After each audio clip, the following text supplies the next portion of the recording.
আসসালামু আলাইকুম, সবাই কেমন আছেন? আশা করি সবাই ভালো আছেন। আজকে ছোট একটা ব্লগ ভিডিও নিয়ে আসলাম।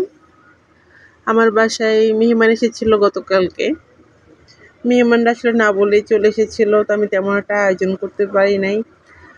আর হঠাৎ করে চলে আসাতে আসলে উপস্থিত ক্ষেত্রে তাদের রিজিকে যাই ছিল তাই আমি করেছিলাম।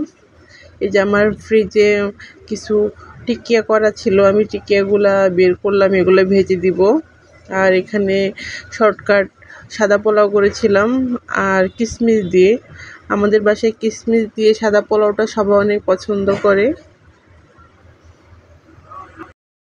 আর আমার শাশুড়ি মা রান্না করেছিল আলু দিয়ে গরুর মাংস।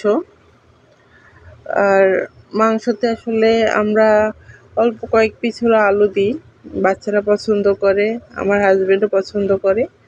তো রোস্টটা আসলে মানে কষানো হয়ে গেছে। এখন আমি একটু ঝোল দিলাম একটু সেদ্ধ হওয়ার জন্য, যেহেতু তাড়াতাড়ি রান্না। এদিকে আমি টিকিয়াগুলো ভেজে নিচ্ছি।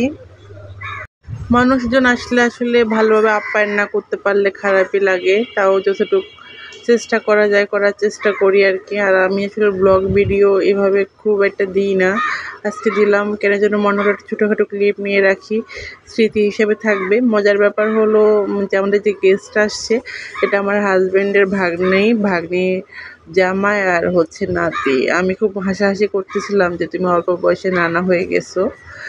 তো যাই হোক, সব মিলে চেষ্টা করেছি। এই যে এখানে সব সার্ভ করার পর একটা ছোট ভিডিও নিয়েছিলাম।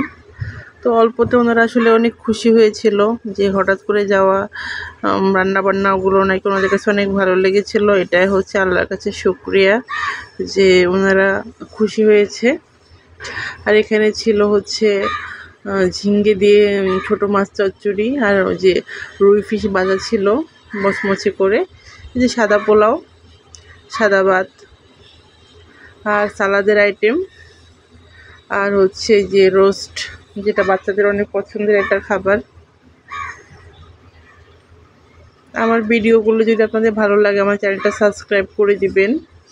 আর একটা ছোট কেক বানিয়েছিলাম, আমি আসলে আগের দিন বানিয়েছিলাম, তো ওদের এদিকে ছিল তাই ওরা পেয়েছে। এদিকে আমার পাকনা বুড়ি বসে পড়েছে, সে কেক দেখবে, মানে সে কেক কাটার পর সে কেক খাবে, এই জন্য সে বসে আছে।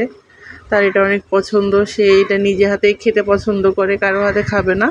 কিন্তু অন্য কিছুই সে খাবে না, এটাই তার অনেক পছন্দ, সে এটা নিজে হাতে খাবে। তো সবাই ভালো থাকবেন, আমার জন্য দোয়া করবেন। আর দোয়া করবেন আমি যেন আপনাদের ভালো ভিডিও উপহার দিতে পারি। লাইক কমেন্ট করে পাশে থাকবেন। আসসালামু আলাইকুম।